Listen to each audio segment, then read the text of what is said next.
अस्सलाम वालेकुम। अस्सलाम वालेकुम। अस्सलाम वालेकुम। अस्सलाम वालेकुम।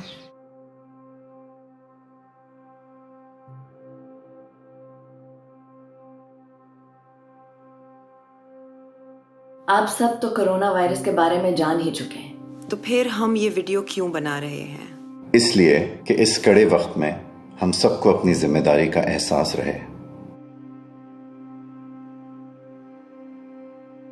कोरोना वायरस सिर्फ पाकिस्तान में ही नहीं पूरी दुनिया में बहुत तेजी से फैल रहा है, क्योंकि कोरोना वायरस कोविड-19 पर्सन टू पर्सन कांटेक्ट यानी फर्द ब फर्द फैलने वाला वायरस है। इसलिए हमें पर्सन टू पर्सन कांटेक्ट या फर्द ब फर्द का जो मिलना है उसको कुछ अरसे के लिए खत्म या फिर बहुत कम करना पड़ेगा। सोशल डिस्टेंसिंग किसको कहते हैं? सोशल डिस्टेंसिंग का मतलब ये है कि थोड़े से अरसे के लिए आप अपने आप को लोगों की भीड़ से दूर रखें। और सबसे बढ़कर एक दूसरे से मेल मिलाप, बहुत रश वाली जगहों पे जाना, चाहे वो स्कूल्स हो, रेस्टोरेंट्स, फैमिली की दावतें, रोड्स या किसी किस्म की भी गैदरिंग। और यकीन जानिए ये कोई मजाक नहीं।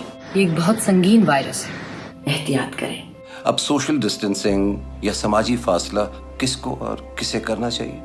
हम सबको करनी होगी।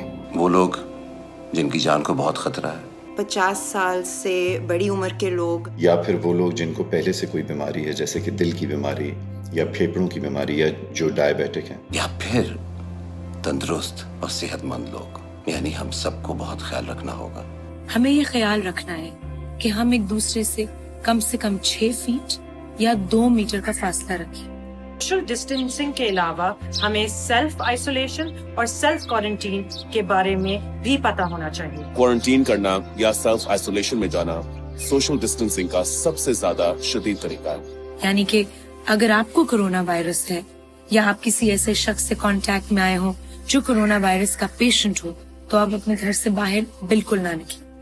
अपने सिम्टम्स को कॉन्स्टेंटली मॉनिटर करते रहें। अगर जरूरत पड़े अपने डॉक्टर से राब्ता कीजिए।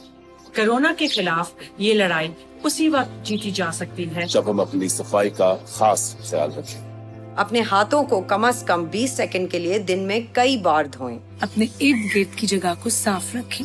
छींकते और खांसते हुए टिश्यू पेपर का इस्तेमाल करें। या अपनी कोनी का इस्तेमाल करें, हाथ का इस्तेमाल नहीं करें। अपनी नाक, अपनी आँखें और अपने मुंह को बिना वजह छूने से परहेज करें। और सब एक होके इसका मुकाबला करें। याद रखें, गैर जरूरी बाहर जाने से परहेज करें। इस वक्त हमें सिर्फ अपना नहीं सबका सोचेंगे और एक जिम्मेदार कौम का सबूत देंगे।